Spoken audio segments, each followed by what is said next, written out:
Bueno, entonces, sin mucho más preámbulo, vamos a dar inicio a esta nueva comisión, la 31, que es de investigación académica, en el marco del Congreso Virtual de Enseñanza del Diseño de la Universidad de Palermo, que bueno, que ya probablemente luego nos contará cada una y uno su testimonio. Hola Lorena también, si ya han participado o no en otras ediciones, o la virtual del año pasado, o alguna presencial. Esperemos reencontrarnos en ese formato tarde o temprano, lo lograremos, sin duda, no, eso no tengo dudas.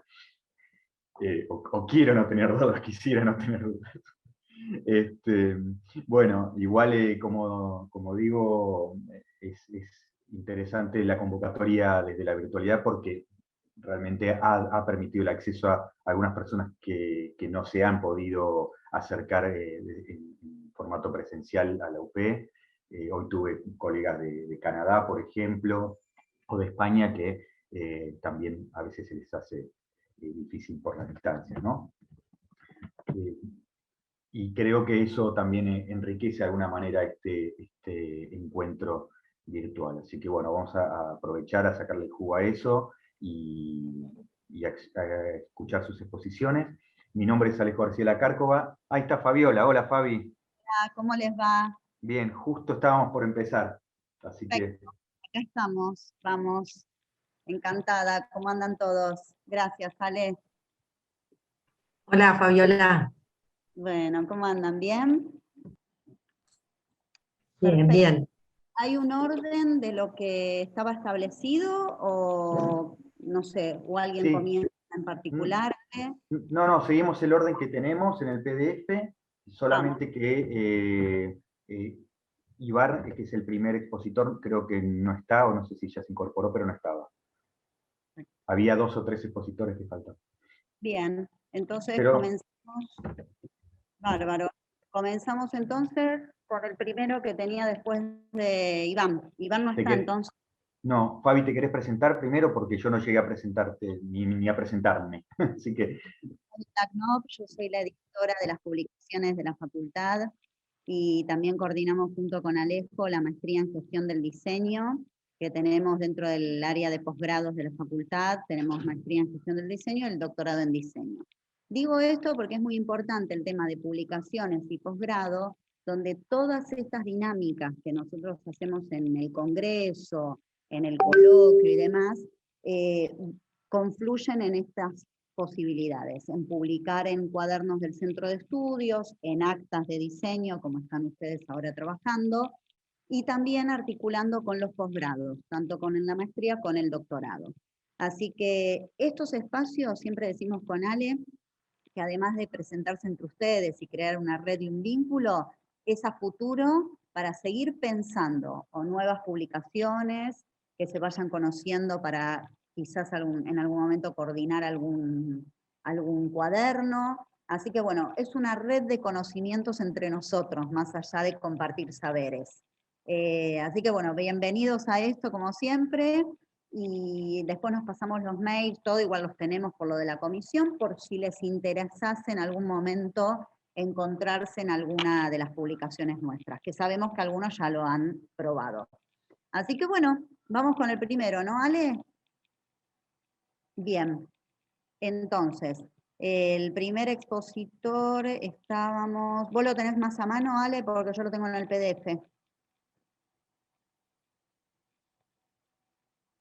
Lo tengo también en el PDF, seguiríamos con Ornella Barone si es que Ibar no llegó entonces. Bien. ¿Ornella está por ahí? Sí, Ornella. Perfecto. ¿Querés comenzar? ¿Cómo están? Buen mediodía ya. Bueno, comienzo. Para eso voy a compartir pantalla. Perdón, Ornella, yo voy a ir midiendo el tiempo, traten de cronometrarse ustedes también, pero un minuto antes te detengo, ¿de acuerdo? Les aviso. Bueno, gracias. Perfecto. Gracias. Muchas gracias. Bueno, mi nombre es Ornella Barone Salioco. Voy a poner esto en pausa, disculpen.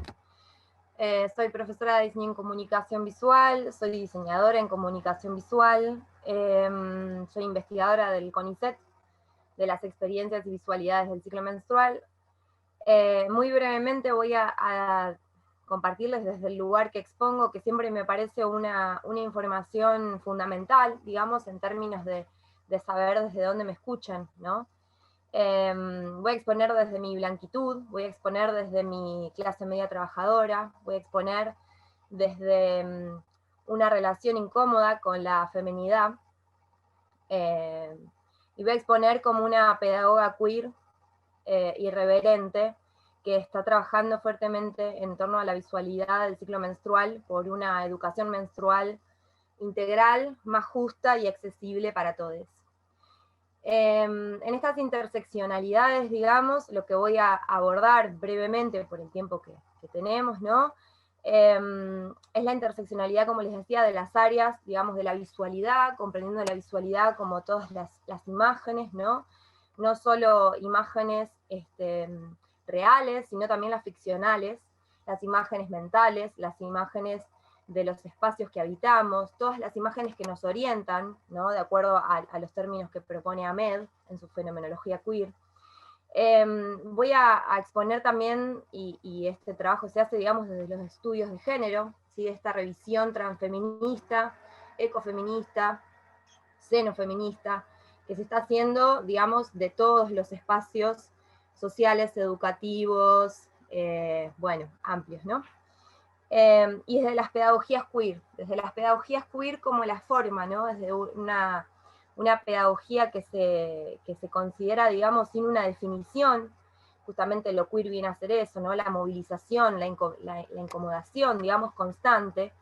Y en esto justamente lo que pretendo, como expuse en mi resumen, no es dar respuestas, digamos, o no es ofrecer posibilidades cerradas, concretas, sino más bien abrir, ¿no? Abrir, incomodar y poder gestar preguntas. En este sentido, el título de esta ponencia se llama Visualidades polifónicas del ciclo menstrual. La idea de polifónicas, digamos, tiene que ver con la multiplicidad, ¿no? La fractalidad de experiencias, la fractalidad de discursos que pueden subyacer en las imágenes, y que tienen más que ver muchas veces con las personas que las miran, ¿no? Que con las personas que las hacen. Digo, con esto no quiero decir que no tengan relación directa con las personas que las hacen, o las personas que las comparten, o las personas que las publican, sino que tiene mucha relación con la forma en la que vemos lo que vemos, ¿no? Y en este sentido me parecen muy interesantes los aportes de Didi Huberman, de Mirzoff, de Mike Ball. Me parece que como diseñadores o diseñadoras o personas que trabajamos con las imágenes, nos ocupa o nos debería ocupar responsablemente y éticamente, ¿no? Entendiendo la ética como nuestra responsabilidad con lesotres, nos debería ocupar reconocer las visualidades, reconocer las polifonías, las narrativas que hay en juego en cada imagen que utilizamos. En ese sentido, yo lo que hice fue acotar aún más lo que había presentado y seleccionar solo 2 redes sociales como para poder dar cuenta muy mínimamente de lo que hablo, ¿no? En esta pantalla que ustedes están viendo, lo que hice fue seleccionar 4 de la cantidad de imágenes que circulan por Instagram en relación al ciclo menstrual. Como digo, mi tema es el ciclo menstrual. Este ejercicio lo podemos hacer, digamos, creo que con cualquier temática que quisiéramos, ¿no? En este caso, digamos, tiene que ver con la soberanía de la salud sexual y reproductiva de las personas menstruantes. Notarán ustedes que yo no estoy utilizando el término mujeres, y en esto también voy a hacer referencia, porque a lo que se está buscando muy fuertemente, y en lo que yo adhiero totalmente, es a desinscribir, digamos, la idea del ciclo menstrual a las mujeres, ¿no? O sea, quitarle el velo de lo heteronormativo, de lo patriarcal, de lo biomédico. Entonces, en este sentido, digamos, también apunto, ¿no?, a dejar de construir esta visualidad de la menstruación en torno a las mujeres.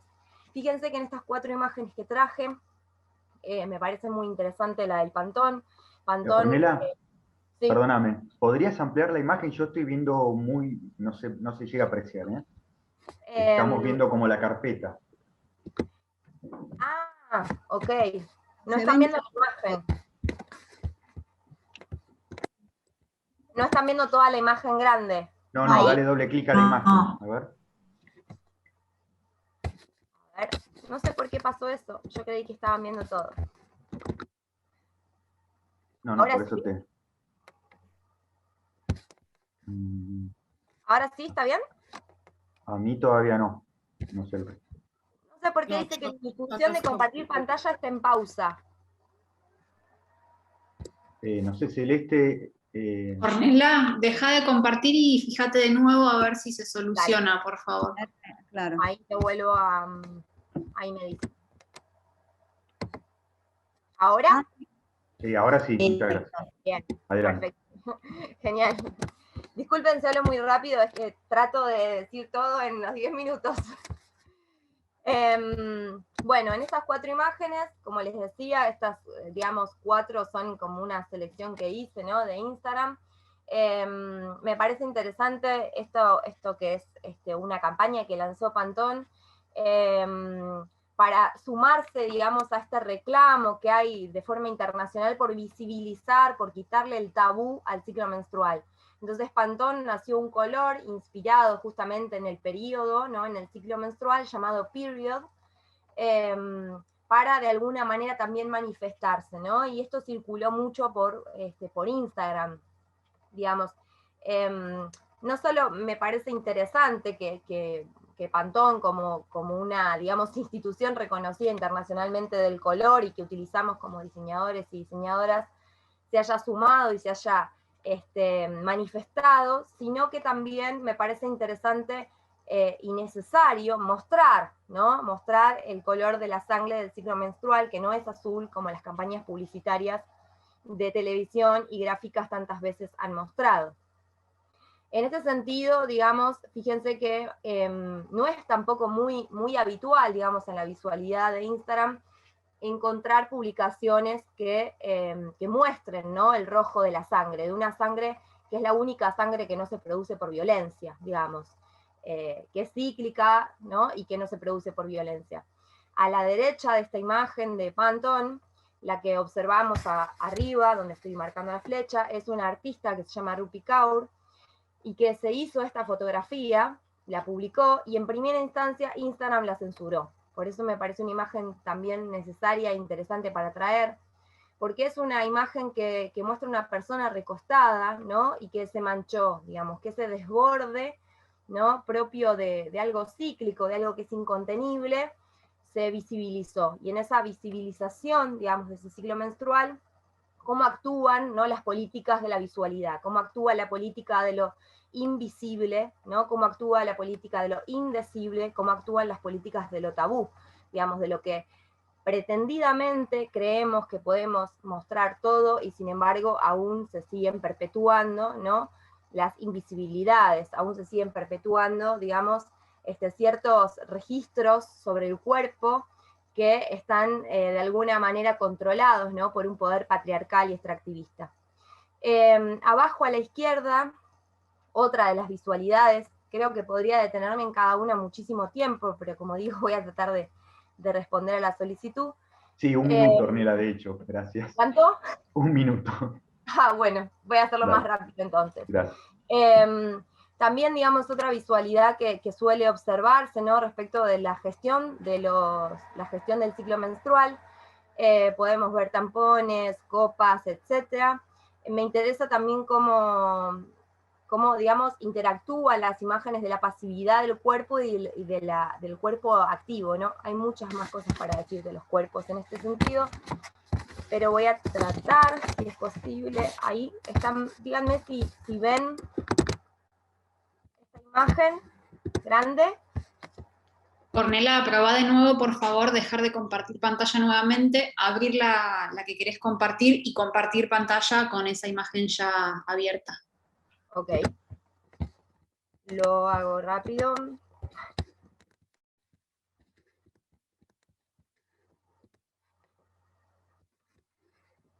¿Ahora sí? Sí, perfecto, Ornella, gracias. Bueno, rápidamente entonces, estas otras 4 imágenes son las que seleccioné de Instagram. También en Instagram lo que sucede es que hay una visualidad muy grande, hay una fractalidad de experiencias narrativas que es absolutamente interesante. Y a lo que voy con esto, digamos, es que existen visualidades que son románticas, existen visualidades que son utópicas, existen visualidades que son heteronormativas, higienicistas, biologicistas, y que no hay una, ¿no?, que sea, digamos, la correcta, ¿no? Claramente digo, hacia ese lugar vamos, sino a interpelar la visualidad, ¿no? A interpelar qué es lo que muestra y qué es lo que oculta, qué es lo que muestra y lo que pretende dar a ver, qué es lo que se ve y lo que se comprende a partir de esto. Y en este sentido, digamos, algo que quería exponer también tiene que ver con la pedagogía de la visualidad, ¿no? La pedagogía de la imagen. Digo, en este contexto en el que todo el tiempo estamos mediados y mediadas por imágenes, que todo el tiempo estamos compartiendo nuestras vidas, nuestras producciones, nuestros diseños, qué lugar ocupan esas imágenes y cómo sabemos leer esas imágenes, desde qué lugar las leemos, desde qué lugar las comprendemos, desde qué comprensión, digamos, de las corporalidades, de la política de la imagen, de la ética de la imagen. Bueno, muchas cosas para decir. En este sentido, digamos, lo que me interesa, digamos, es multiplicar, como decía, las preguntas, y bueno, voy a cerrar así no me extiendo mucho más, y queda espacio en el lugar de preguntas. De última, sigo ahí. Muchas gracias, y bueno. Gracias, Carmela. Gracias. Pero bueno, después vamos a, si tenemos un ratito de tiempo, cruzarnos algunas cosas, pero esto es lo que decíamos hace un ratito. Yo te escuchaba y tenemos temas de tesis de maestría sobre tu temática, cruces con otras investigaciones que están también en el doctorado. O sea, ¿ves? Hay problemáticas comunes que en estos tiempos que corren afectan y preocupan. Y además, bueno, de la universidad, vos sos de Mar del Plata. Mar del Plata, sí. Tuvimos gente hace poquito en nuestro coloquio con nuestro cuaderno con Ale de la Universidad de Mar del Plata, así que bienvenida también en este espacio. Bueno, bien, seguimos, parece que llegó Ibar Anderson. ¿Estamos por ahí, Ibar? Ah, ahí lo tengo, mira, lo veo ahí. Ibar Federico Anderson, ¿nos escuchás? Hola, sí, tenía desactivado el micrófono. ¿Me escuchás? Perfecto. Bueno, ¿estás para presentar? Vos sos de la Universidad Nacional de La Plata. No. Sí, cómo no. Fenómeno, bueno, vamos a La Plata ahora. Gracias por la invitación a la Universidad de Palermo. Me disculpo un poquito por la tardanza, pero venía de mi trabajo, apremiado por el tiempo.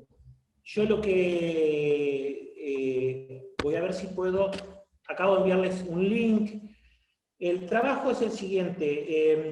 En la Universidad de La Plata presentamos un proyecto cuyo director es Federico del Giorgio Solfa, que también es docente en la Universidad de Palermo y es colega y amigo en la Universidad de La Plata. Él es el director del proyecto y dentro de las actividades del código B374 acreditado en la Secretaría de Ciencia y Técnica de la Universidad Nacional de La Plata, trabajamos en un proyecto que dirige él que se llama Gestión Integrada de Diseño e Innovación.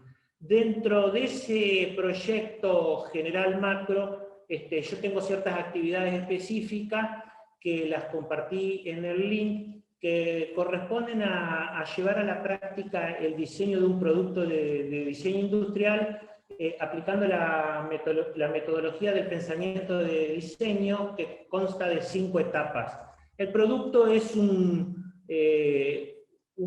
extractor, soplador de aire centrífugo de alta eficiencia energética, que ya lo hemos publicado en 2 publicaciones, una nacional y otra internacional. En la nacional, esto tiene antecedentes desde el año 2018-19, en la revista Investigación y Desarrollo Tecnológico y Social, una revista electrónica de la Universidad Nacional de La Plata, y en una publicación internacional en la Universidad Industrial Santander, en Colombia, en la Facultad de Ingeniería.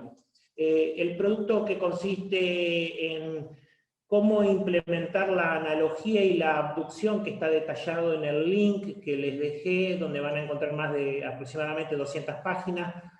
Hay un sector especial en donde se trabaja el tema de la creatividad en el diseño, que nosotros creemos que es la analogía y la abducción, que es un tema recurrente en la ciencia. Por ejemplo, el sistema, los modelos atómicos, Niels Bohr, Rutherford, que hemos aprendido en fisicoquímica en la escuela secundaria, tienen una analogía con el sistema planetario.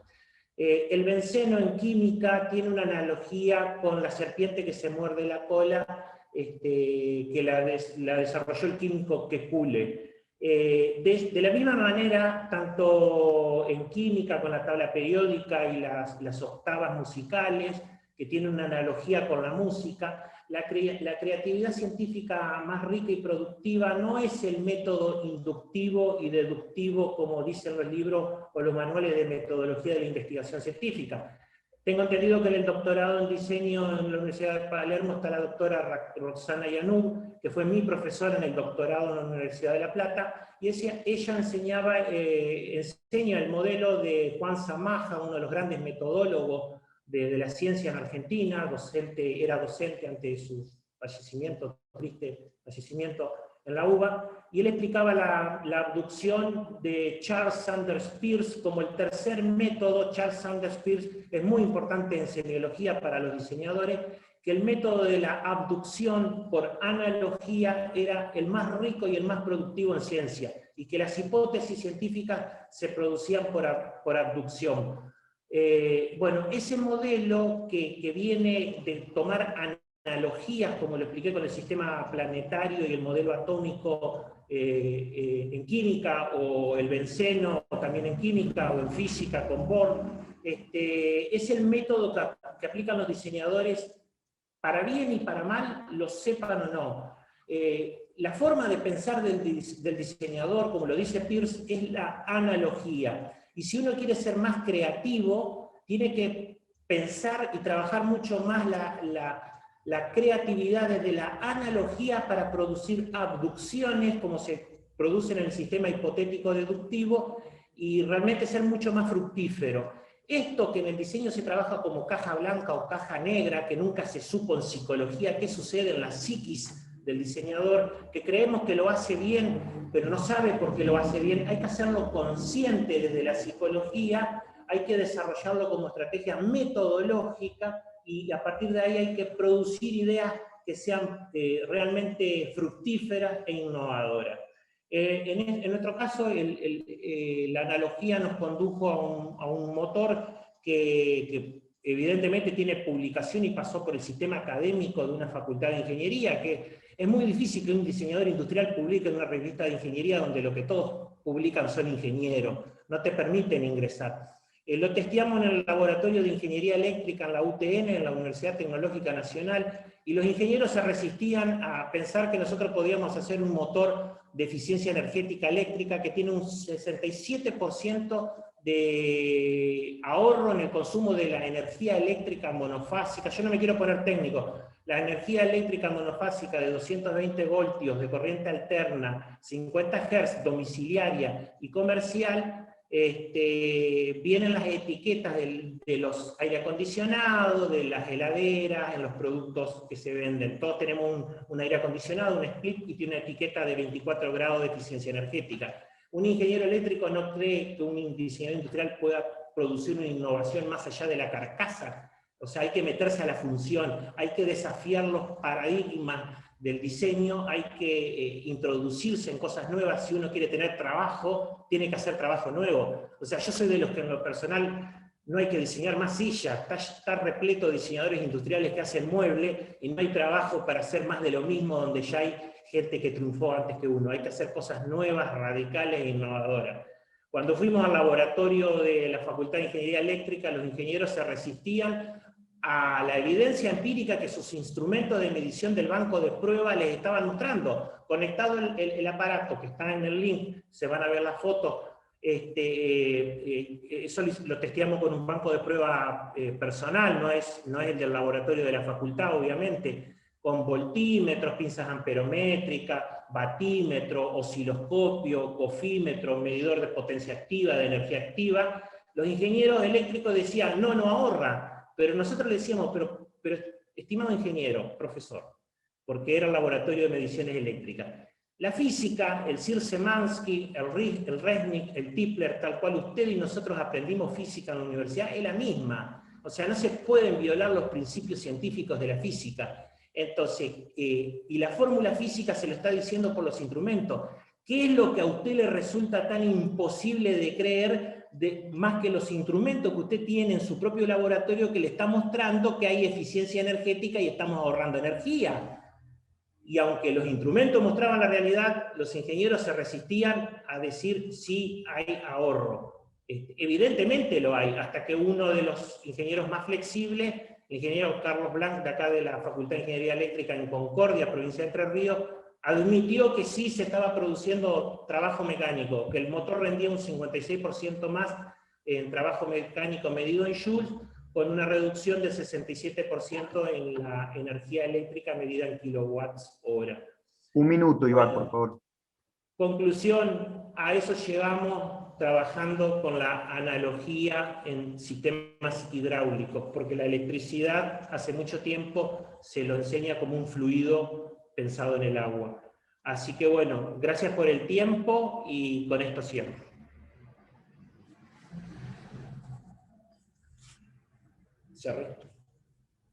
Tenía los auriculares. Buenísimo, bueno, sí, muchas gracias, Ibar, y sí, por supuesto lo conocemos a Federico, que trabaja para nosotros, con nosotros en realidad, en un montón de publicaciones también, así que un gusto escuchar algo así. Bueno, algo entendimos, menos mal que nos dijiste lo del split, porque si no, ya ahí no, era como muy abstracto para nosotros. Bueno, muchas gracias, Ibar. Seguimos, que la vi por ahí, a Sandra Camarillo Guzmán y Oscar González González de la UANL, México. Yo la veo a Sandra, pero no sé si es Oscar. Yo voy a presentar. Ok. Sí, voy a compartir pantalla, me confirman si se ve.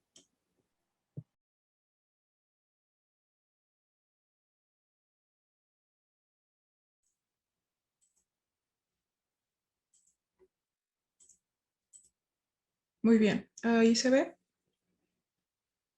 ¿Sí me escuchan? Sí, perfecto, se escucha y se ve todo bien. Adelante. Muy bien, muy bien.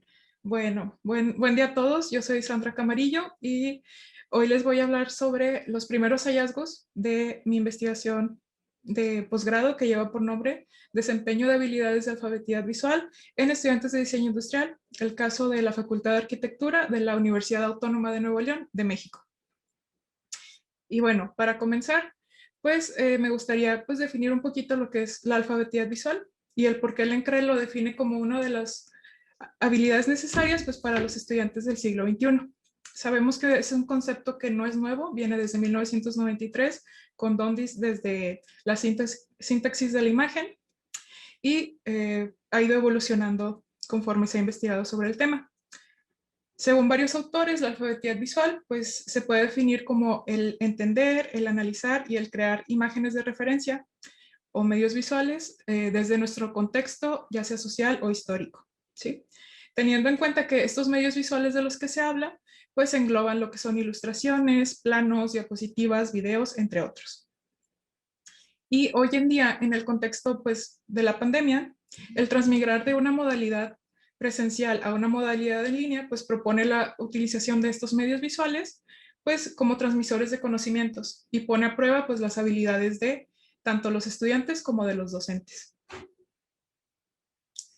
Partiendo de la teoría de Brown et al., en 2016 se publican lo que son los estándares de competencia de alfabeticidad visual para la educación superior, los cuales son 7 y cada uno pues tiene sus correspondientes indicadores de desempeño.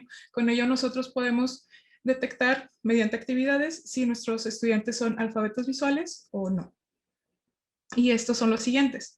Parte desde el número 1, que es determinar la naturaleza y el alcance que queremos para estos medios visuales.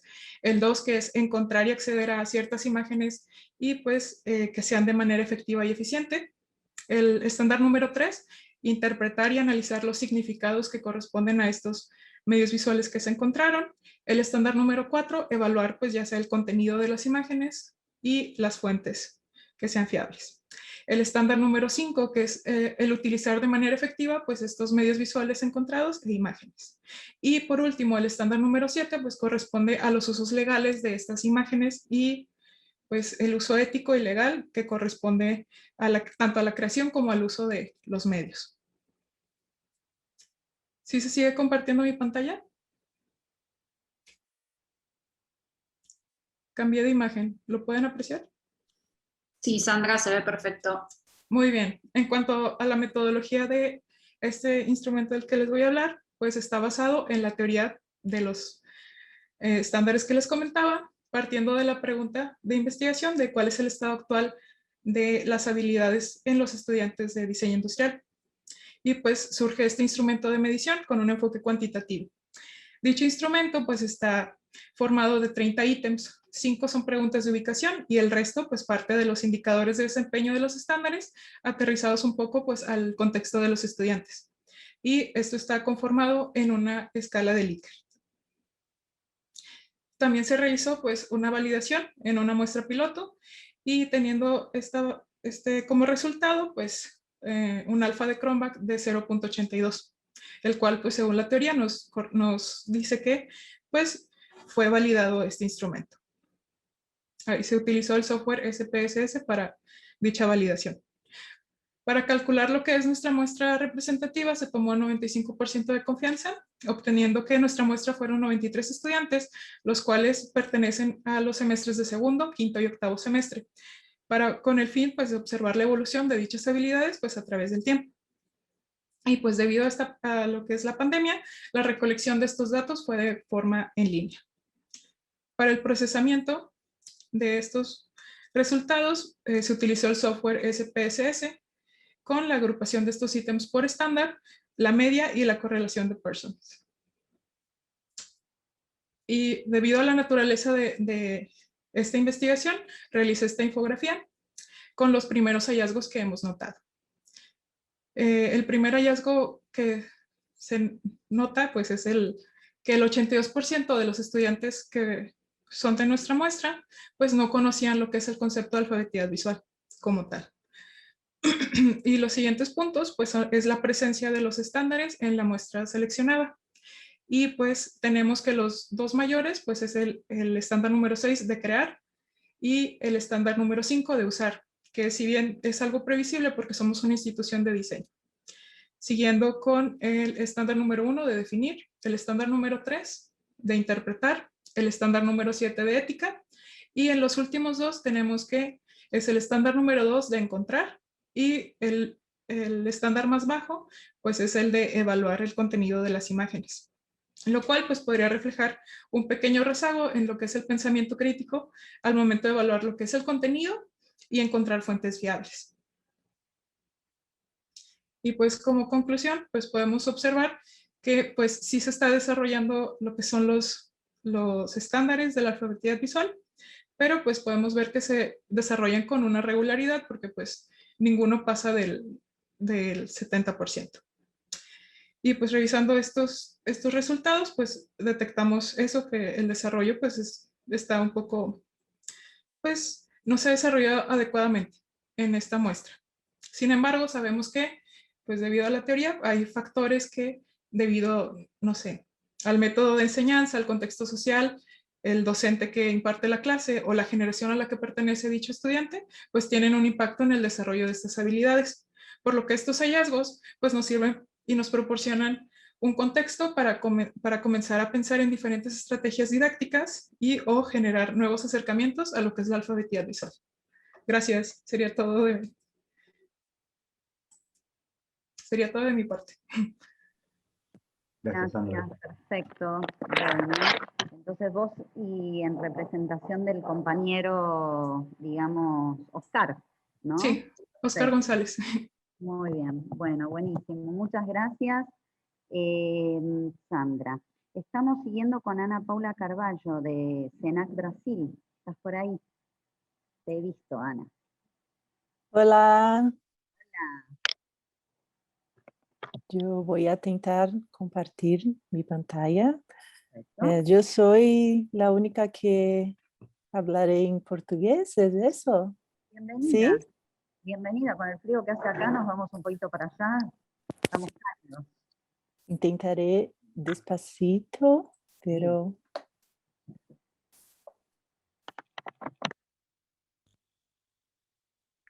Conseguem ver? Estão vendo minha tela? Sim? Minha voz também? Tudo bem? Perfecto. Então, vamos começar. Qualquer dúvida, por favor, por conta da língua, me interrompam e falarei um pouco devagar. Esse projeto, bom, vou me apresentar, sou Ana Paula, pesquisadora da área de design, do ensino de design. No último Congresso de Palermo apresentei as origens do ensino paulistano de design, e aqui eu trago uma experiência decorrente desse processo de pesquisa do ensino, onde eu faço uma comparação das origens dos primeiros cursos, ainda primórdios de cursos. Então aqui é uma comparação justamente nesse questionamento do novo ensino do design. Então, ouvindo Ibar e Sandra, é um pouco essa balança, né, da pesquisa do ensino e da criatividade. Então, como que esse processo de projeto de produto, e aí aqui no Brasil o nosso design, ele vem muito em função de duas grandes áreas, que é o projeto de produto, Product Design, e a área de comunicação visual, que também tem um alinhamento aí com a Ornella, que é a comunicação visual. E, nesse sentido, a minha abordagem aqui, o recorte em cima da disciplina de projeto de produto e da competência desse projetar. A década de 60, a revista sob a ótica do estudo contemporâneo. E, para isso, eu trago a obra chamada Projeto de Produto, do Mike Baxter, de 98, e procuro estabelecer uma relação com as notas de Livio Levi, que é esse arquiteto que começou a propor os primeiros cursos na década de 60 aqui no Brasil. Então, onde ainda não existiam cursos de design, eram disciplinas dentro das faculdades de arquitetura e urbanismo, e uma das disciplinas, uma das primeiras disciplinas que surgiram, foi dada pelo Livio Levi. E, tendo posse do caderno de notas dele, tentei estabelecer uma relação do que ele tinha de notações para propostas desses primeiros cursos. Então, nesse sentido, essa é apenas para mostrar visualmente, né, para ficar mais claro, ele coloca uma nota escrito nona aula, e o que ele sugere como métodos para essa nona aula. Tem oitava aula ali, como a gente pode ver, é um caderno onde há uma anotação desde 1965 e termina com datas de meados de 1967, e aqui trazendo para um contexto mais contemporâneo, a partir das fases colocadas por Mark Baxter, desse projeto de produto. Então, tentando estabelecer relações para esse questionamento do ensino contemporâneo dentro desse recorte do projeto de produto. Então, eu vou ler rapidamente esse resumo. Este artigo, ele procura fazer um rebatimento das discussões no campo do design a partir das primeiras propostas brasileiras da profissão na década de 1960 e o discurso contemporâneo sob a ótica da criatividade no processo projetual. Para tal propósito, realizou-se uma análise comparativa das ferramentas expostas por Baxter, de 98, em sua obra Projeto de Produto, e o conteúdo do caderno de notas do arquiteto Livio Levi, tendo como diretriz o termo projeto de produto como um denominador comum. Então, nesse sentido, para tentar estabelecer essa relação e ver o quanto os discursos contemporâneos, aqui eu não chego, né, infelizmente por conta desse recorte de tempo, até a Taura e Nagai, né, que fazem uma delineação desse processo projetual mais atual, inclusive, mas chegando ali no Baxter, quais as ferramentas que ele usa nesse processo relacionado à criatividade, estando nós diante de uma profissão onde a criatividade ela já surge, né, no designer como uma competência competência na sua qualificação. Então, diante desse dinamismo, desse campo tão abrangente, e aqui a gente tem, né, nas falas e na diversidade das apresentações, como que esse campo do design, esse dinamismo na produção, como que a gente pode começar a estabelecer essa relação no ensino e como que isso vem sido pensado ao longo da história. Então, a pertinência disso na montagem dos primeiros cursos, o que se faz pertinente, como que a gente pode trazer essa história diante de um discurso contemporâneo, né, até não tão contemporâneo, mas mais atual do Baxter. Então, a procura desse olhar mesmo, por um olhar mais atual, desse projetar, né, que envolve essa nossa área, o projetar é intrínseco à atuação do design, que eu procurei estabelecer essa comparação a partir das escritas. Então, o parâmetro foi, a partir dessas terminologias, buscar relações igualitárias, não só terminológicas, mas também de descrições desses métodos e em comparação com as ferramentas colocadas por Baxter, principalmente no capítulo 4, né, onde ele usa os princípios da criatividade.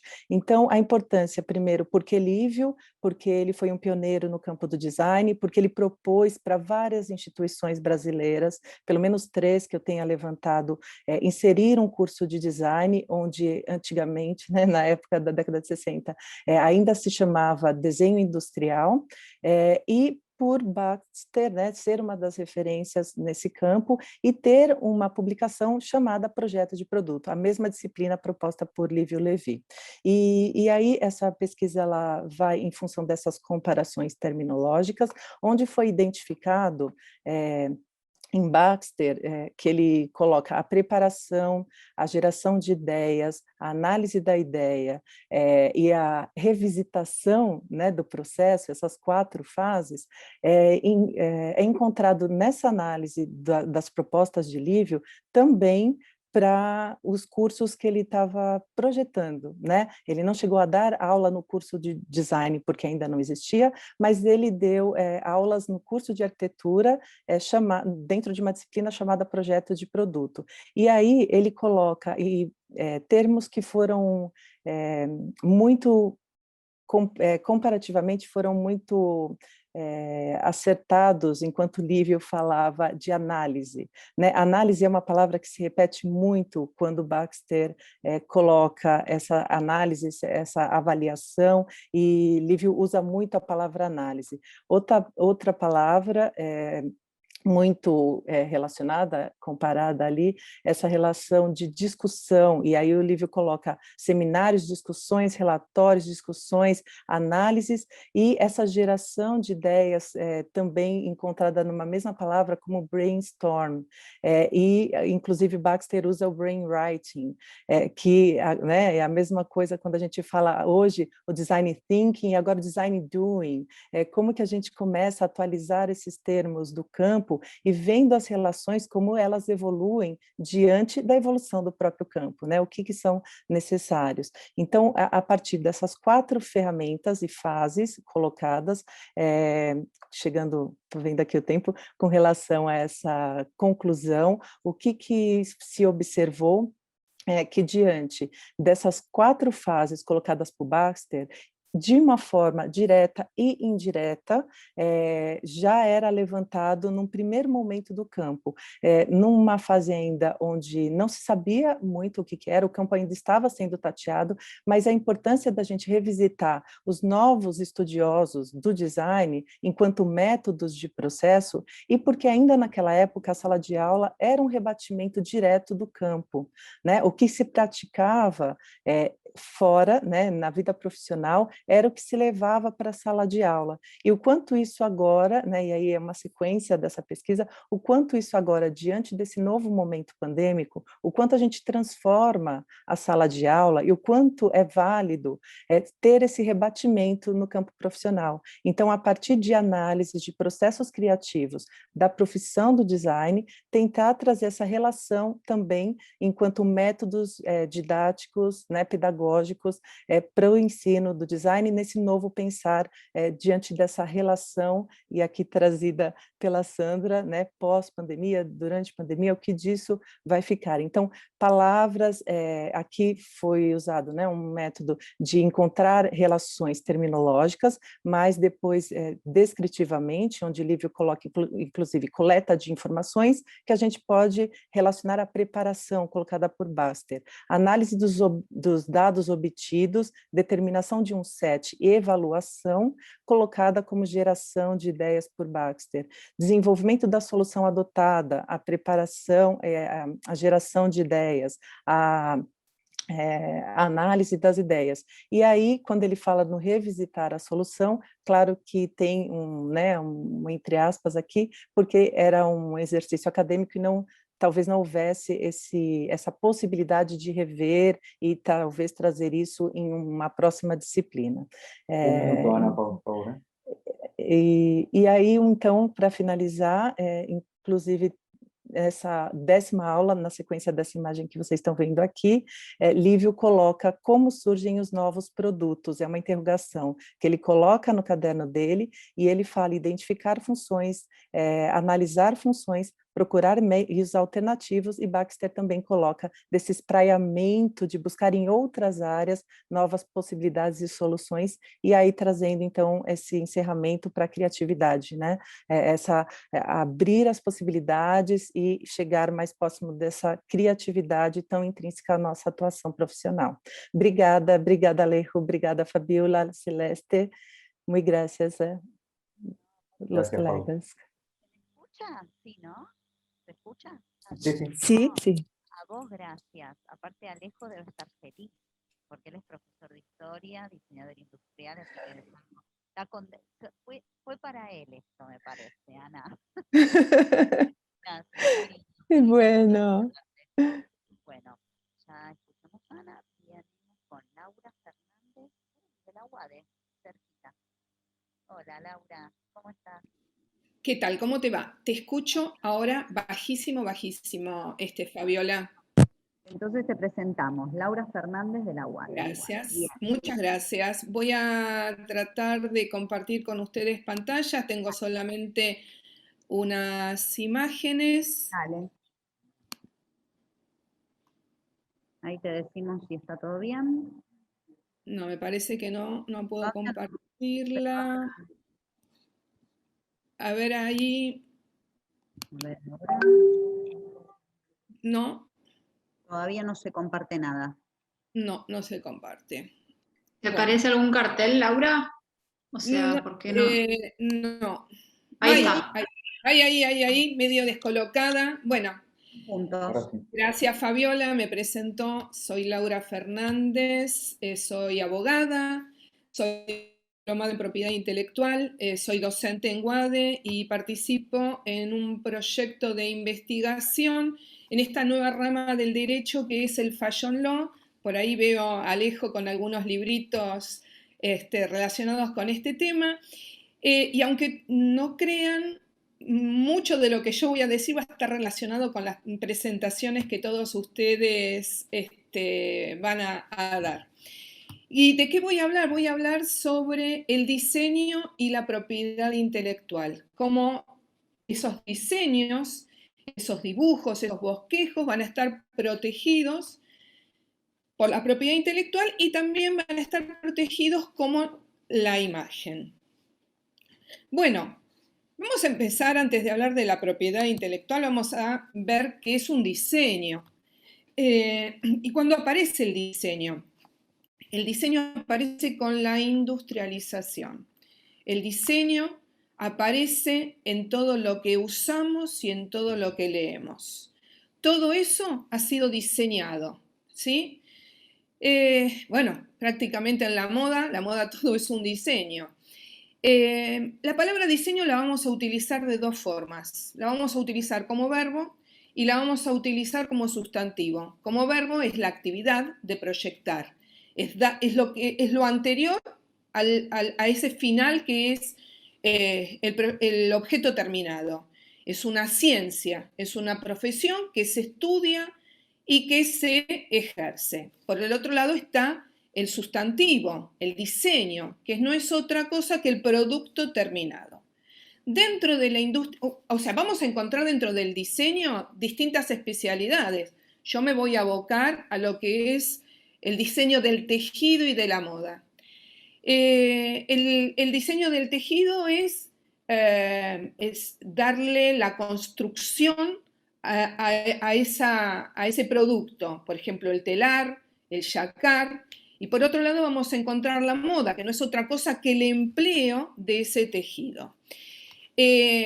Claro que ha tomado una importancia sideral el diseño en la industria de la moda, porque si pensamos en lo que vestían nuestras abuelas, aquellas que les daban a todo aquello una figura rígida, el corset, las grandes faldas, bueno, lo mismo en los hombres, se veía todo acartonado. Siglo XX, industrialización, el diseñador va a crear formas mucho más prácticas, más informales y adaptadas a la actividad de esta época.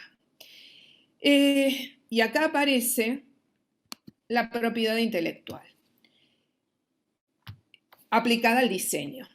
Primero, y a partir del año 2015, con nuestro nuevo Código Civil y Comercial, vamos a ver que el diseño está tutelado como una imagen. ¿Por qué está tutelado como una imagen? Porque la imagen no es otra cosa que la representación visual.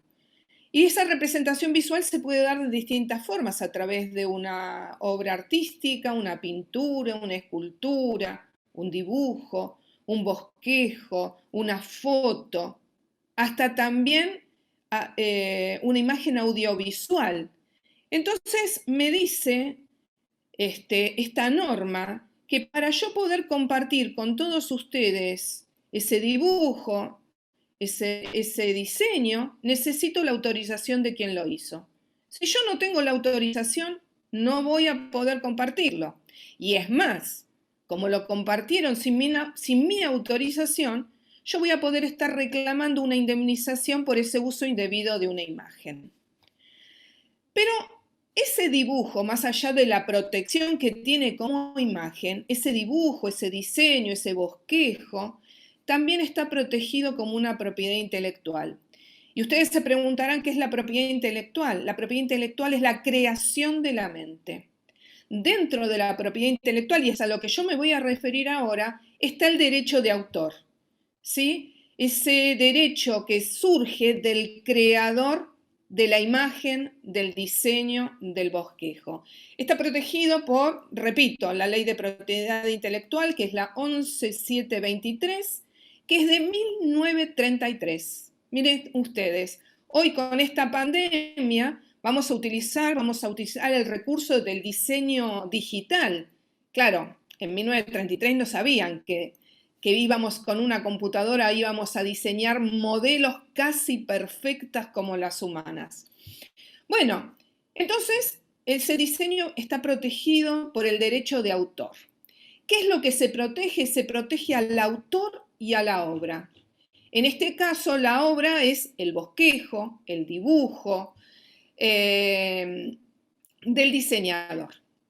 Ese derecho va a tener como contenido, a su vez, otros dos derechos, que es el derecho moral y el derecho patrimonial. Hace poco, vamos a hacer un poco de chusmerío acá, hace poco salió llorando en Instagram una diseñadora, Hailey Page, y la conocerán por Dígale que sí al vestido de novia, que se haya hecho muy popular ahí, o por Pinterest, o por su página de Instagram.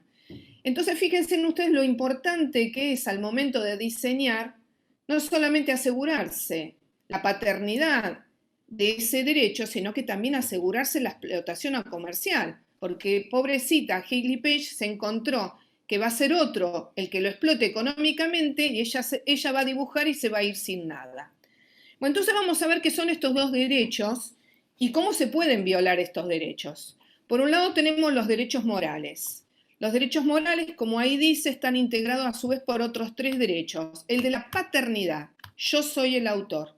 Yo soy el creador. Yo soy el papá, el padre. Y yo decido si le pongo mi nombre, si le pongo un seudónimo o si lo comparto de forma anónima. También está el de integridad, que es respetar esa obra tal cual ha sido creada. Y por último, el de la divulgación. Si yo quiero lo comparto, si no quedará como obra inédita. Estos derechos le corresponden al autor y el autor es exclusivamente la persona humana.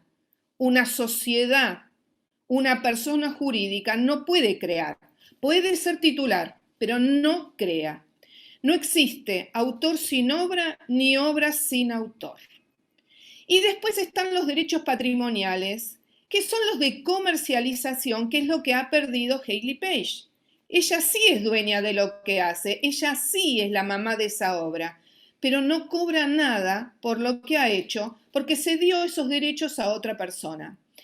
Esto es muy importante tenerlo en cuenta, porque muchos nuevos diseñadores, para tratar de llegar a tener un nombre, bueno, se asocian con otros y no ven lo que firman.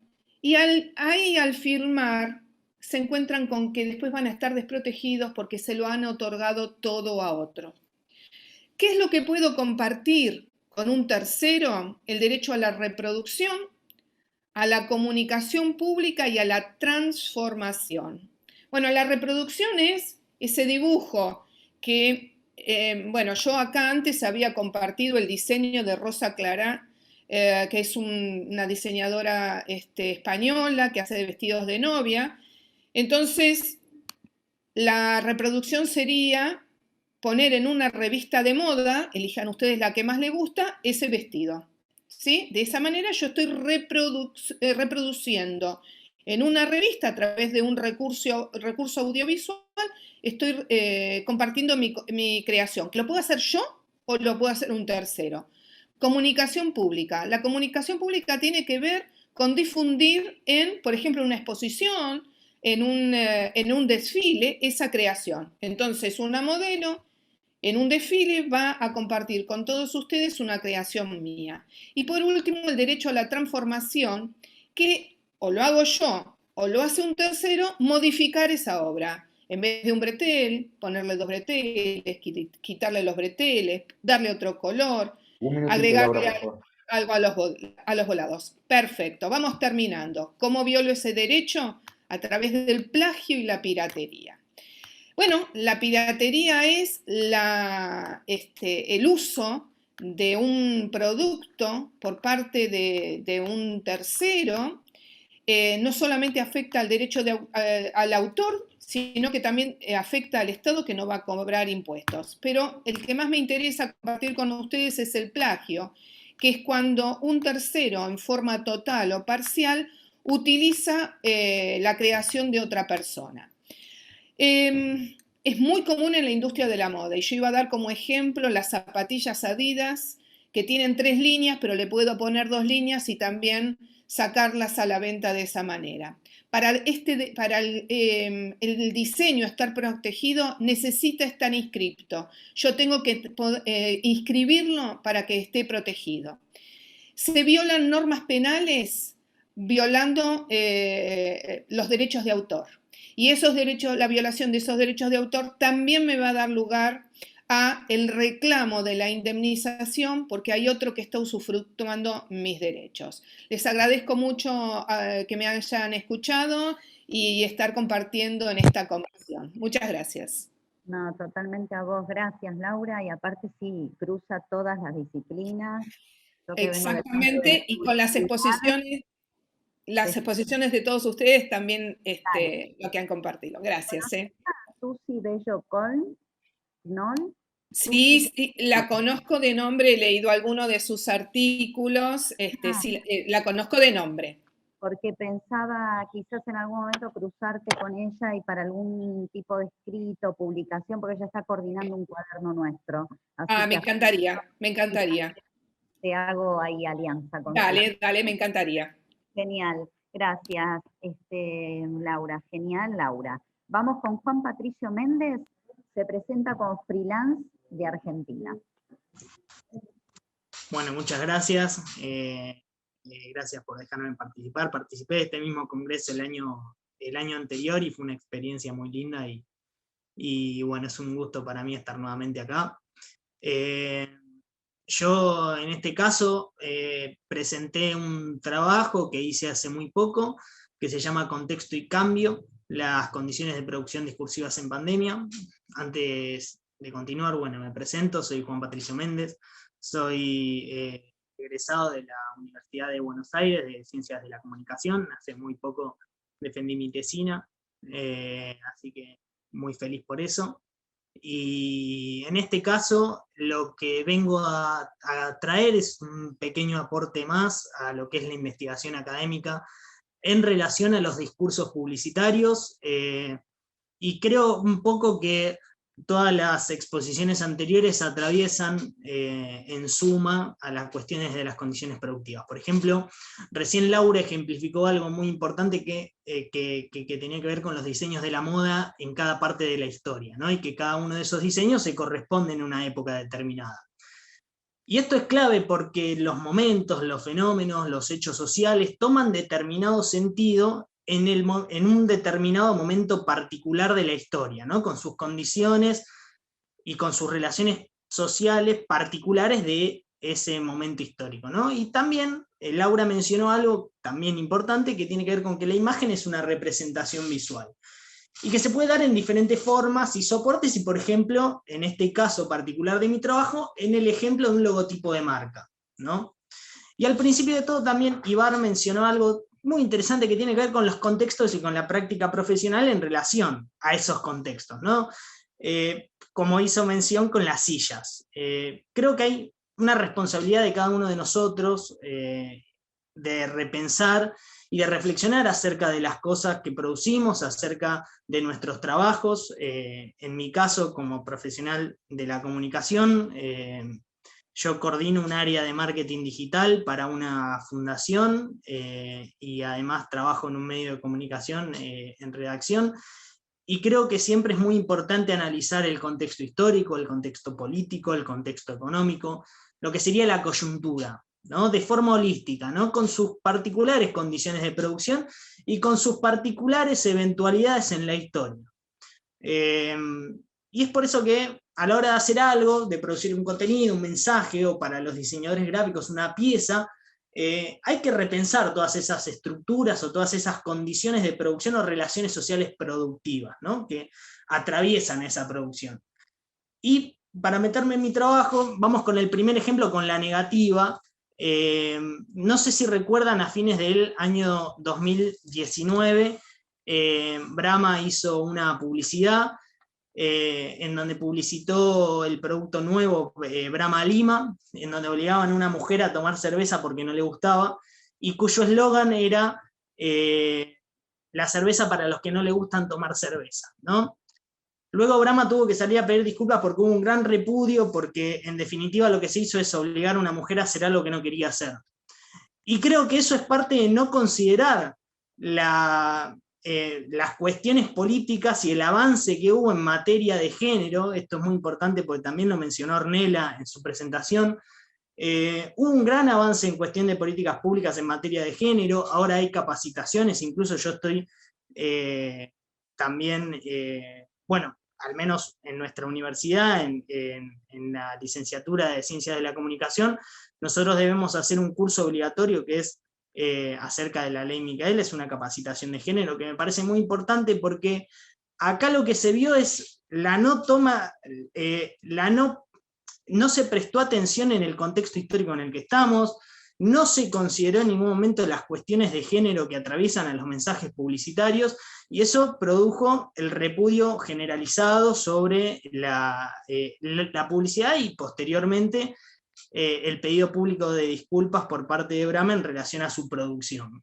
En mi trabajo lo mencioné por la negativa, por no tomar en cuenta el contexto histórico y la coyuntura, y me dispuse a analizar particularmente las acciones que llevaron adelante tanto Mercado Libre como Coca-Cola en sus cambios, por ejemplo, de logotipo. Mercado Libre modificó su logo de marca, su imagen de marca, en vez de mostrando que los acuerdos ahora no se hacen con la mano, sino que se hacen con el codo. Y las marcas comunican en este sentido para afianzar identidades y fortalecer sus bases estructurales como productoras del sentido. Este trabajo particular, lo que vine a hablar un poco es de las condiciones de producción discursivas en pandemia, me olvidé de aclararlo en principio. Y hay una búsqueda estratégica comercial para adaptar los nuevos escenarios de esos discursos, ¿no? Estamos en un escenario nuevo, en un escenario novedoso, que a mí particularmente me afectó emocionalmente, y creo que a todos nos afectó de la misma forma, nos ha alterado los espacios, nos ha corrido de nuestra cotidianidad. Por ejemplo, ahora que trabajo mucho más en mi casa, mi lugar de trabajo pasó a ser mi casa, y entonces hay límites desdibujados, y creo que esto nos ha sucedido a cada uno de nosotros, en sus prácticas y en sus enseñanzas. También a mí, que soy ayudante docente de Sociedad y Estado del ciclo básico común de la UBA, me ha permitido introducirme quizás en algunos momentos en las casas y en las intimidades de cada uno de nuestros estudiantes, y que ha permitido visibilizar un montón de desigualdades y un montón de cuestiones que son del ámbito de lo íntimo, que han salido al exterior, ¿no? Que hubo una extimidad, como diría Miller, en este sentido.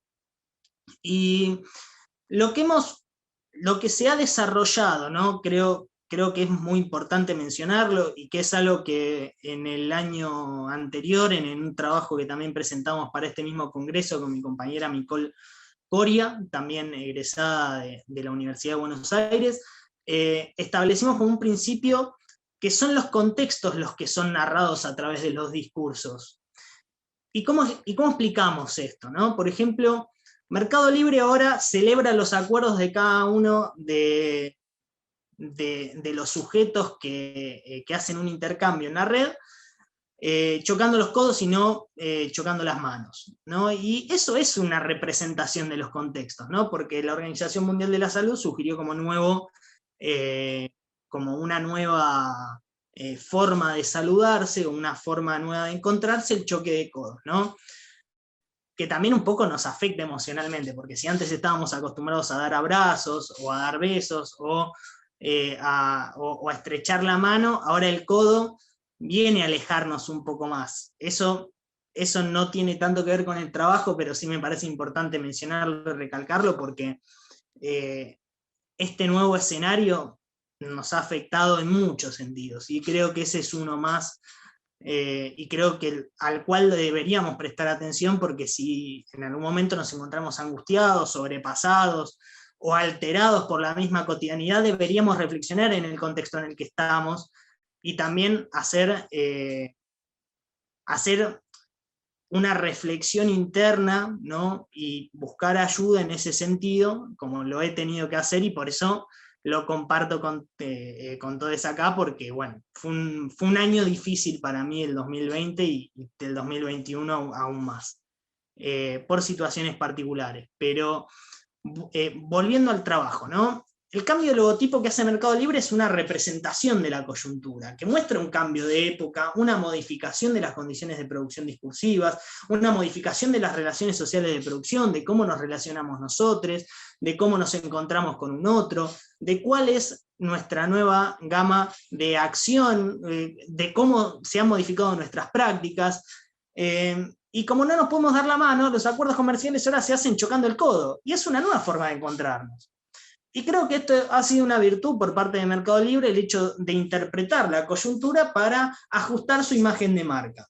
Y en este sentido se vuelve, en la dinámica de las estrategias de comunicación publicitaria, se vuelve una virtud.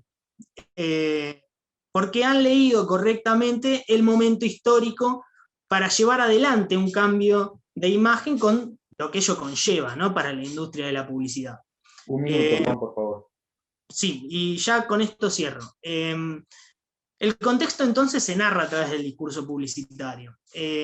Y quiero compartir con ustedes una reflexión. Creo que es nuestra obligación y responsabilidad atender a los contextos sociales, a la coyuntura, a lo que sucede en el mundo, no solo para producir mensajes, sino también para desarrollar nuestras prácticas. Hoy están surgiendo muchas noticias acerca del desastre ambiental de épocas pasadas, y creo que nosotros deberíamos también leer todas estas cuestiones de una forma activa, y en ese sentido llevar adelante nuevas prácticas, ¿no?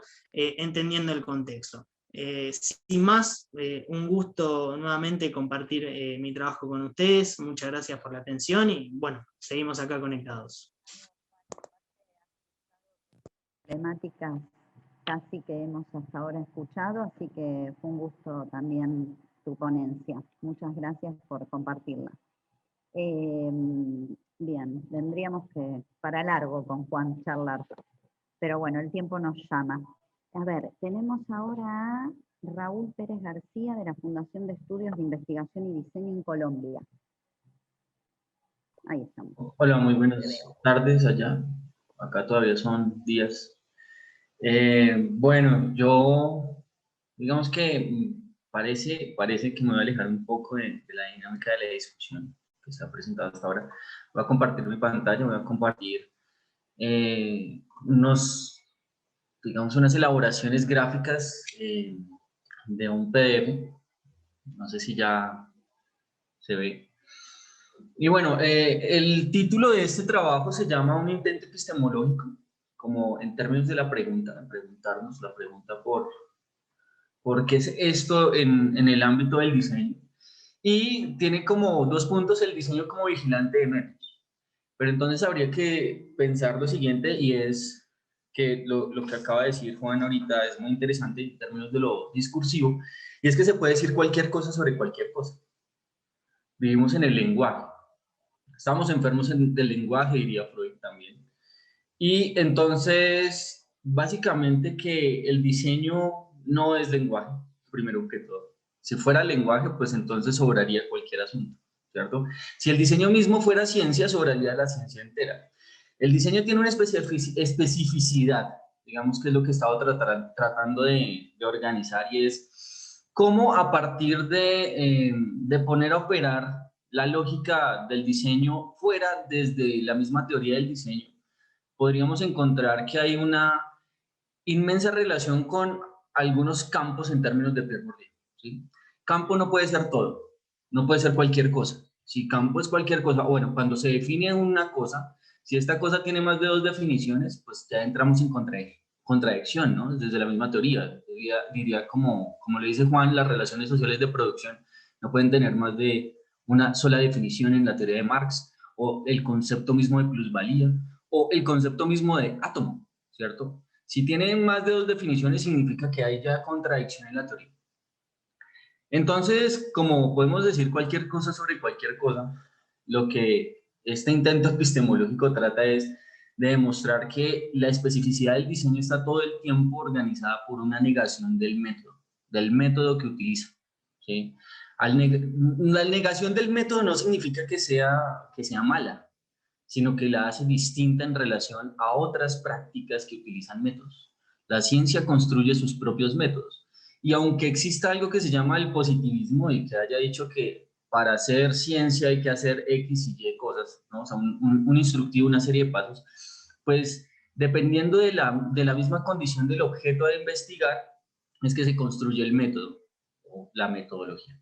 Y esto mismo pasa con el diseño. El diseño en sí mismo es una negación de todos los métodos con los que se le ha dicho que es lo que tiene que hacer. Y eso es lo más interesante, porque en últimas sus condiciones de formalización, que no son como el de la ciencia, que o sea, no explica el mundo, sino que nos da unos parámetros para experimentar en el mundo, pues nos deja claro que la cotidianidad es sumamente relevante, ¿sí? Pero la cotidianidad no le dice qué tiene que hacer. Porque si le dijera a los diseñadores la cotidianidad qué tiene que hacer, pues no existiría el iPhone, ¿sí? Como un objeto utilitario, ¿sí?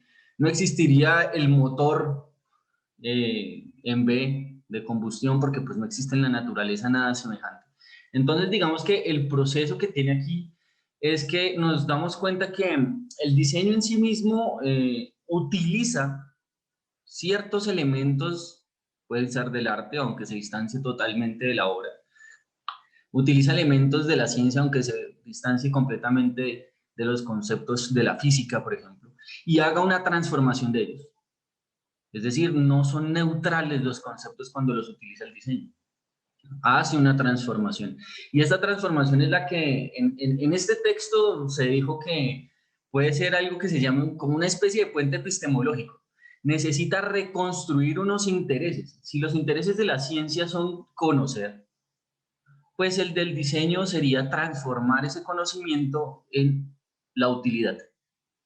No en términos de la economía, sino en términos del uso. Podría ser, ¿sí? Y entonces, si es así, no tenemos diseño desde la revolución industrial. Tenemos diseño desde el mismo momento en que el Ardipithecus organizó sus herramientas de cacería, ¿sí? En el momento mismo en que el hombre descubre el filo y empieza a producir filo con rocas.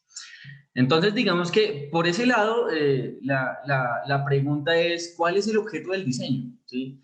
¿Por qué? Porque si uno se pone a revisar la literatura, siempre hay un enfrascamiento en este tema de cuál es el objeto. El diseño es un arte, el diseño es una ciencia, el diseño es una pragmática, el diseño es una política, es una semántica.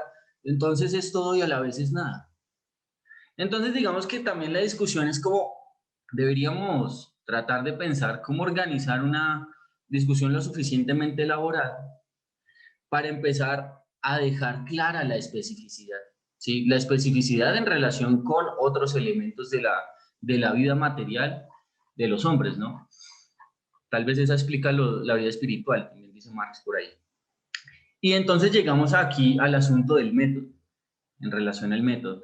Y es que el método como tal, que pues es una construcción todo el tiempo, tiene posiblemente 3 niveles. ¿Sí? Esta es una elaboración que surge a partir de un análisis sociológico en el que se trata de encontrar cuáles son esas relaciones entre ciencia, arte, pragmática, política, y pues nos dimos cuenta, sí, la política funciona con consignas, todo el tiempo está organizando consignas, transformando en la lengua las consignas, no en el lenguaje, sino en la lengua. Entonces, el método es un tópico de negación, como lo había dicho, que reduce los errores, digámoslo así, para la experimentación de lo que parece manifestado como hechos de los humanos. Sin embargo, al negar esta relación de los humanos, de estos hechos manifestados, es donde aparecerían los principios intelectivos, ¿sí? Que le permiten empezar a decir, claro, la relación en lo cotidiano nos dice que podemos aplicar ciertas cosas. Es que no sabría cómo decirlo aquí porque pues no me puedo extender. Podemos aplicar ciertas especificaciones en términos de los materiales, por ejemplo, en términos de la forma, en términos de saber cuáles son las máquinas que van a transformar eso, de saber cuál es el adiestramiento del obrero con el que vamos a trabajar, por ejemplo, ¿sí? Un segundo lugar sería el momento de la vigilancia del método, que es tanto un análisis de lo que sucede en el afuera como en el adentro del diseño, ¿sí? Es un asunto que tiene que ver con la información del hecho y las conexiones que se podrían decir las unidades funcionales, que son estas bolitas chiquiticas por ahí, que van a su vez aglutinando otras y van diciendo, yo ya no me podría llamar de esta manera porque es una relación dialéctica, ¿sí?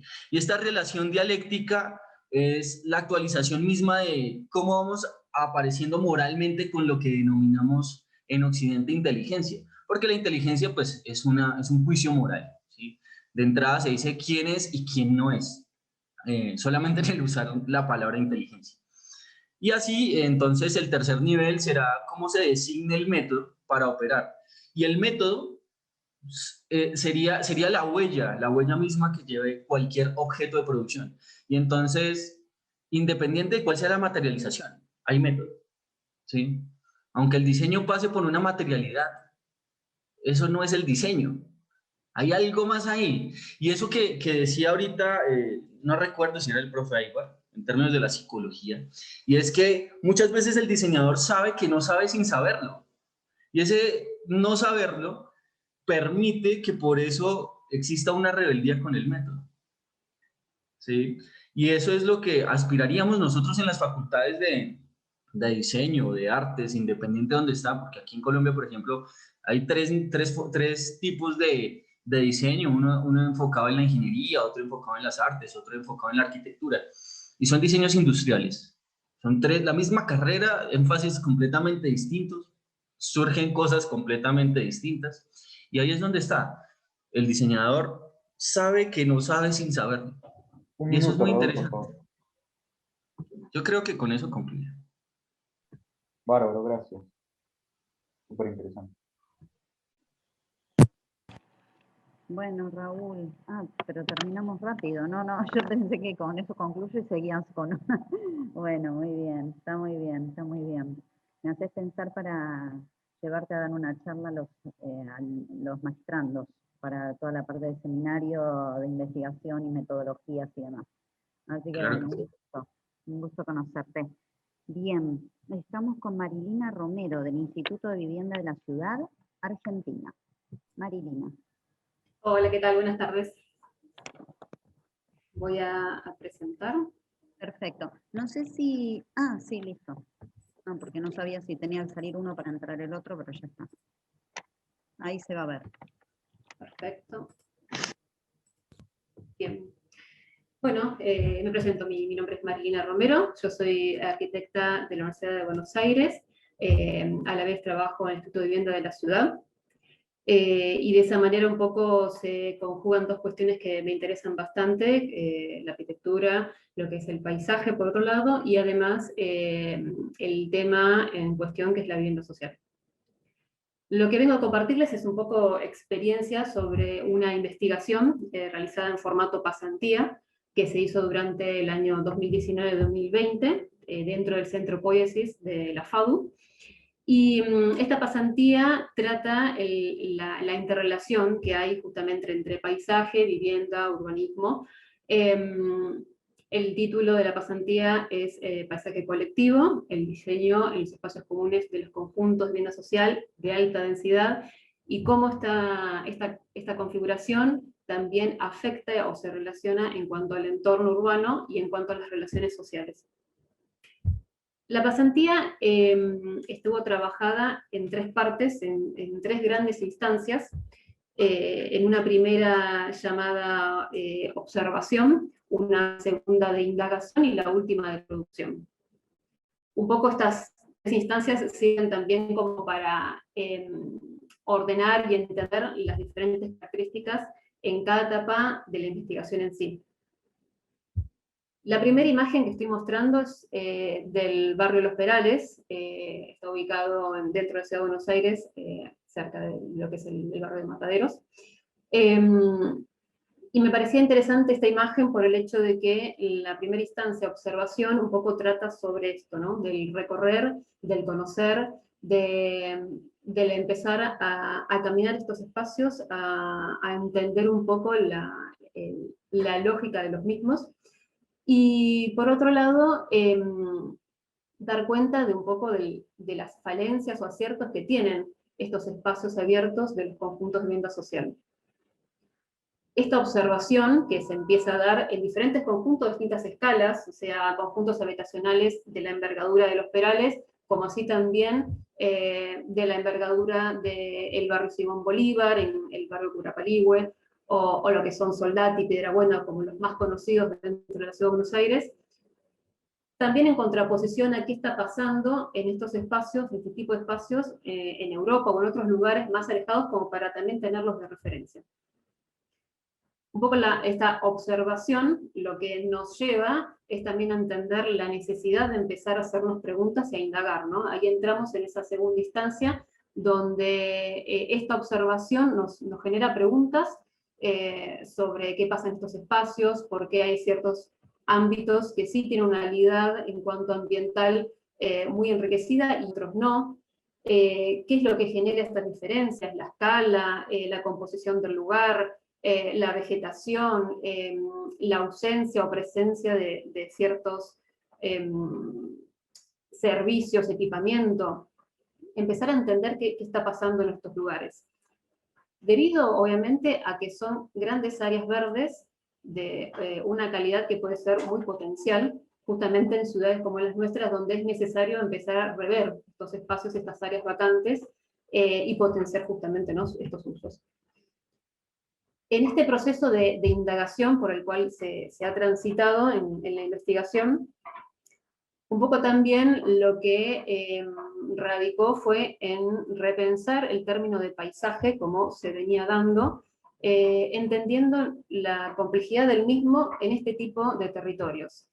El estudio del paisaje acá va más allá de entender la naturaleza, el ecosistema, la cuestión biótica del mismo, sino también empezar a entender esas relaciones de lo tangible y lo intangible, o sea, la cuestión de posicionar también al usuario, al habitante, a quien transita por estos espacios, como también un modificador de este entorno, de este paisaje. Entonces, el paisaje va más allá de una idea de escenario o buen gusto, con lo que eso también conlleva, sino empezar a entender cuáles son las lógicas que se están dando en estos territorios, en cuanto a las relaciones humanas, en cuanto a la sensación de borde de estos espacios con respecto al tejido existente, y de cómo también se lleva adelante una relación de comunidad o de colectividad en estas áreas. Cómo ese sentimiento también puede llegar a estar en íntima relación en cuanto a qué producto de paisaje podemos lograr. El tema de entender también cómo es la configuración de estos espacios comunes, qué pasa con esos límites, qué pasa con los usos, qué pasa con todos los elementos que están o que no están en estas grandes áreas. El rever cada uno de los términos, o el también empezar a revisionar lo que es la forma de abordar la investigación en estos lugares, fue también uno de los procesos en donde uno se empezó a hacer preguntas sobre qué está pasando cuando observamos estos territorios, qué nos está haciendo falta ver, porque muchas cosas de repente en nuestro día a día, en nuestra forma de investigar, nos perdemos de ciertas cuestiones que en realidad son las más importantes al momento de entender qué es lo que está sucediendo en estos lugares. Estas preguntas, estas indagaciones, dio paso a la última instancia, que será la producción, en donde esta investigación se fue como encarando a raíz de tres grandes ejes. Un eje lo llamamos de diseño, en donde pudimos abocar todas las cuestiones relacionadas a lo morfológico, a la caracterización de la arquitectura de estos grandes conjuntos, a qué pasa si hay o no hay zonificaciones o áreas determinadas, cómo son esos bordes de estos espacios con respecto al tejido, cómo es la composición en cuanto morfológica y de percepción de quienes habitan estos lugares. El segundo eje que también se trabajó fue en torno a la materialidad de este ámbito, y materialidad no solo en cuanto al material verde, o sea, al que podemos llamar de la vegetación misma, la presencia o no de arbolado, cómo es la configuración espacial en cuanto a la materia de vegetal en cuanto a lo arbustivo, a la escala visual, sino también aquel material no verde, que es justamente el que compone en cuanto a constructivo, todo el área de equipamiento, los senderos, toda aquella materialización de lo que justamente hace a la vida misma de estos espacios. Y un último eje, el eje de ámbito social, que era justamente el que notábamos que tenía mucha carencia en cuanto a estudio, y que está ligado justamente a la percepción de estos espacios, la necesidad de identidad, pertenencia en cuanto a la relación de los habitantes de los conjuntos, y este espacio que es justamente el espacio convocante, el espacio de recreación, el espacio que necesita ser el elemento fundador de lo que es la vida en comunidad, y la que puede también llegar a dar relación en cuanto al resto de la ciudad en la que se emplaza. A partir de este ordenamiento que se dio en estos tres grandes ejes, lo que se lleva también es a una nueva revisión de ciertos conceptos o términos que nos permitieron agregar a esta investigación y a este análisis de estos espacios. Un minuto, Tales, por favor, María. Perfecto. Tales como el cohabitar, la participación, identidad de pertenencia que había nombrado. Empiezan a aparecer ciertos aspectos que son necesarios involucrar en el análisis de estos sitios como para poder tener mayor información. Por último, lo que me parecía también importante recalcar es la cuestión de cómo se dio esta pasantía, esta investigación, en cuanto a la posibilidad de distintas miradas. El equipo estaba conformado por pasantes que eran graduados y estudiantes de diferentes disciplinas, arquitectura, diseño de paisaje, diseño gráfico, aportes también desde la biología, y de distintas áreas que justamente dan como nuevas miradas sobre un ámbito que es bastante complejo en cuanto a esta relación que se da entre sociedad y territorio. Bueno, esto ha sido un poco el pantallazo de la investigación, y les agradezco por estar escuchándome. Y bueno, quedará después para preguntas. Muchas gracias, Marilina, muchas gracias. Creo que no teníamos arquitectos, ¿no? Tuvimos alguien de... No, alguien de interiores hubo ayer, varios de interiores, con problemáticas cruzadas de eso. Así que bienvenida. Bueno, muy bien, Marilina. Y tenemos ya ahora Lorena Steinberg, de la casa, profe. Hola, Lorena. Sí, ¿cómo andás?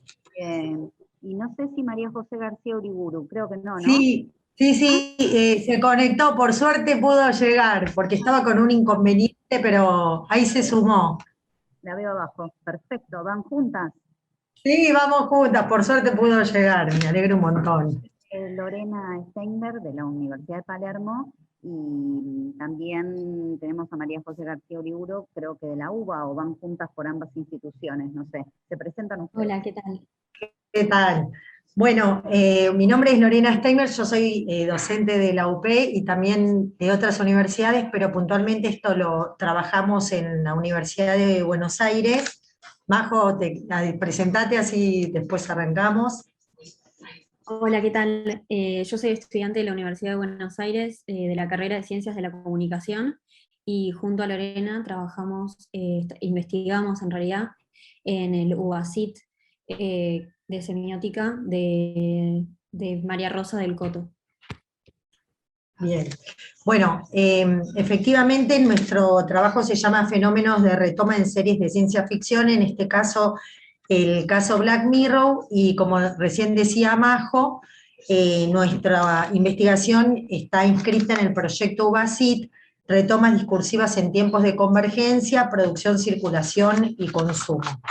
Dado que, digamos, puntualmente en nuestro caso, se trata de dar cuenta en este marco del Congreso de Enseñanza del Diseño, en la carrera de Ciencias de la Comunicación, la materia que damos se llama Semiótica de los Medios 2, y puntualmente nuestro objeto de estudio tenía que ver con, dentro de este marco de la investigación, trabajar con los alumnos, retomando lo que en otras emisiones de este Congreso hemos trabajado, que tenía que ver con justamente un aprendizaje, que el aprendizaje fuera situado, y a nosotros nos pareció muy interesante retomar los consumos culturales de los jóvenes universitarios, y en este caso la serie Black Mirror, al ser una serie que tiene que ver con la ciencia ficción y un abordaje distópico, nos parecía y nos sigue pareciendo muy interesante, porque a los alumnos y a las alumnas les parece poderosamente enriquecedor, porque es un objeto cultural que ellos retoman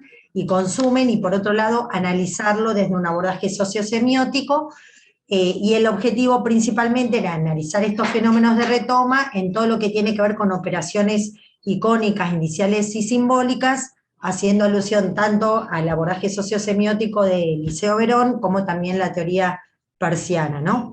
Y nosotros analizamos, por un lado, Be Right Back, que era la temporada 2, episodio 1 del 2013, y Shut Up and Dance, temporada 3, episodio 3 del 2016. Lo que nos pareció a nosotros muy interesante fue que, por un lado, ellos practicaran lo que implica hacer un análisis sociosemiótico, y por otro lado, adquirir una metodología también, además de este abordaje, la incorporación de una metodología contrastiva, donde pudieran pensar en preguntas de investigación, la formulación de hipótesis, y a partir de ahí, la argumentación en pos de justamente sostener en la investigación, por ejemplo, cuál es el procedimiento de sentido que, digamos, que tiene o que se destaca por sobre el resto, todo lo que tiene que ver con operaciones de sentido en estos tres órdenes, y también cómo ellos argumentaban para trabajar esa hipótesis que habían llevado a cabo inicialmente o para, digamos, cómo argumentaban en pos de eso, o para reformularlo, ¿no?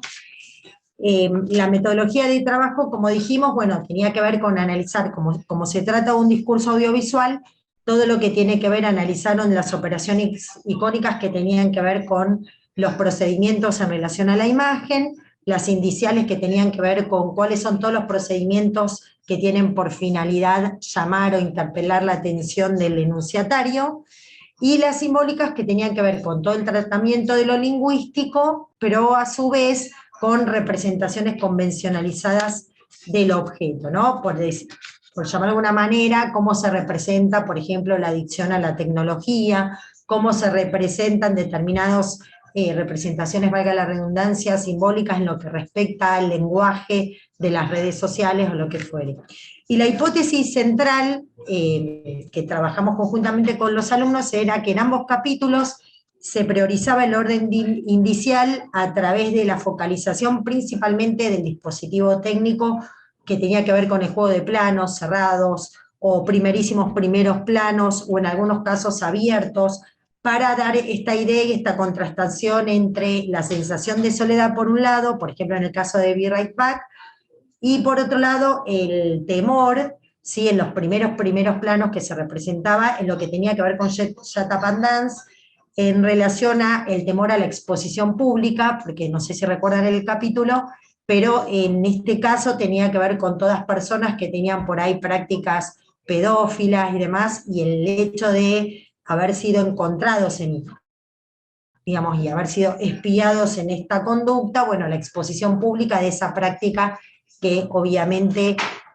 los exponía de otro lugar en una faceta que no era conocida para el resto de la gente con la que ellos tenían vinculación. Bueno, ahora Majo entonces va a explicar un poco cuáles fueron las variables que hemos analizado con los alumnos. Sí, por un lado tratamos el uso expresivo del color, donde podemos dar cuenta que en todos los capítulos de Black Mirror los colores tienden a colores más bien opacos, y hace un contraste desde el principio de los capítulos al final de los capítulos, donde justamente a partir de esta luz y sombra que se genera, se puede empezar a dar cuenta primero por un lado de la distopía que se plantea frente a el uso de las tecnologías, ¿no? Entonces, dentro de lo que es Be Right Back, podemos observar una predominancia de colores con mucha luminosidad, como el blanco y el amarillo, y en Shut Up and Dance, donde justamente se plantea esta vida íntima y la vida pública, los colores principales giran en torno al gris y al azul, ¿no? Que son colores más bien relacionados, digamos, como a lo más profundo, a esas sombras de la personalidad también, ¿no? Por otro lado, podemos dar cuenta, otro de los ejes es los movimientos de cámara, los tipos de planos y las ralentizaciones, donde en Be Right Back se priorizan los primerísimos primeros planos, para dar cuenta de esta intimidad construida entre el protagonista y el robot que vendría a reemplazar a su marido. Y por otro lado, en Shut Up and Dance hay distintos tipos de planos, donde por un lado se van cerrando de lo general a los detalles para ir presentando estas tensiones de poder que se van generando a través de la extorsión. Para los que no saben, el capítulo gira en torno a los distintos personajes son extorsionados por un grupo que no se sabe quién es, que solamente reciben mensajes de texto de qué es lo que tienen que ir haciendo, a partir de, justamente como decía Lore, algún tipo de crimen que hayan cometido. Entonces, esta operación remite a lo indicial, ¿no? por el cuerpo, en el cual el cuerpo tiene un rol protagonista, ¿no? Estar nervioso, y los planos detalle dan cuenta de estos nerviosismos que se generan en la vulnerabilidad que tiene el personaje. Por otro lado, la focalización y la ocularización también está dado en ambos episodios. La focalización principalmente está encarada en el personaje que sabe que no sabe, digamos, y irá sabiendo y descubriendo con los espectadores. Y por ende responde a una focalización interna, el cual el espectador está en igual de condiciones cognitivas que los demás personajes. Y en cuanto a la ocularización, tenemos también que corresponden a la categoría de, bueno, Jost y Gaudriot, rotulada como interna primaria, donde el punto de vista es el punto de vista de la cámara. Entonces vemos a través de los ojos del personaje, vemos lo que ellos están viendo también, para mostrar, bueno, el ambiente circundante, ¿no? Y dar cuenta del contexto y de esa emocionalidad que se produce. Por otro lado, también otro de los puntos es que, bueno, también tenemos remisiones intertextuales, que hay varias, donde podemos dar cuenta. Por un lado, en Shut Up and Dance, por ejemplo, al final del capítulo, cuando se revela, en algún punto se revela quién es este grupo extorsivo, aparece en un mensaje final, porque todo se maneja a través de mensajes de texto. El mensaje que aparece es una foto que se llama Troll Face, y es una foto que surge a partir de los 2012, 2010 aproximadamente, donde se empieza a hablar de, 2011 justamente, donde se empieza a hablar de movimientos que le quitan el poder a los grandes centros con información que tiene que ser pública, ¿no? De sacar de develar eso que está en lo privado y volverlo público, ya que en algún punto interfiere en los demás. Y por otro lado, también tenemos, además, este término de la ciberjusticia, ¿no? Por otro lado, otra remisión intertextual que encontramos en el otro capítulo, que es el de Be Right Back, tiene que ver con la película de Her, donde la tecnología se vuelve vital y es motivo de enamoramiento por parte de un humano, que bueno, esto se da a partir de la capacidad que tiene del algoritmo de poder aprender de la misma acción humana, ¿no? En definitiva. Y a su vez, también podríamos plantear en el otro capítulo, en Shut Up and Dance, algo que nos parece interesante, que es la alusión al panóptico de Foucault, donde a partir de las cámaras de las computadoras, este panóptico se vuelve como justamente un espacio donde la persona está siendo vigilada permanentemente, y aparte de eso hay una situación puntual donde el personaje principal de Shut Up and Dance tiene que luchar o sea, lo ponen en una batalla hasta la muerte con otro extorsionado, digamos, con otra persona que también está sufriendo de extorsión, y para dar cuenta de cuál es el ganador queda todo registrado a través de un dron, y los planos que se generan también son de detalle, pudiendo dar cuenta de por un lado, como decíamos, la tensión de poder que se da frente al grupo de extorsión, y por otro lado también la vulnerabilidad.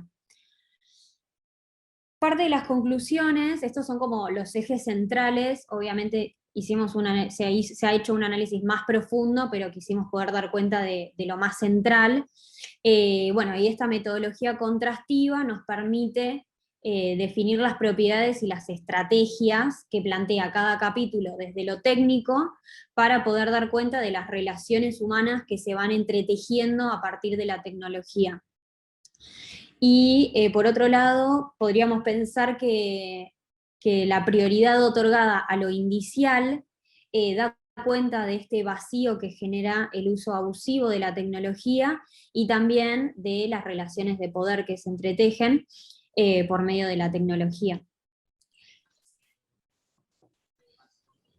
Y bueno, y después también lo que observamos a nivel metodológico fue que como resultado, digamos, para evaluar todo el proceso que llevamos a cabo conjuntamente con los y las estudiantes, tiene que ver, por un lado, la presentación de un proyecto de una preentrega para ir viendo cómo iba el pensamiento de ellos y ellas, el tema de las preguntas de investigación, la formulación de hipótesis, porque en unos casos había que por ahí reorientar sobre cómo se formula una hipótesis también. Después desarrollaron esta presentación oral formal, para la cual habían diseñado diapositivas que tenían que, digamos, conformar como ideas claves que ellos iban a desarrollar en esa presentación para poder también llevar a cabo la argumentación y confirmar la hipótesis que habían definido en forma grupal. Entonces, también ahí trabajamos todo lo que tenía que ver con habilidades que tienen que ver con la oralidad, la argumentación y, de hecho, la interacción con los otros grupos que también formulaban preguntas en relación a las presentaciones de cada uno. Bueno, así que bueno, muchas gracias. Muchas gracias a ustedes. Muchas gracias.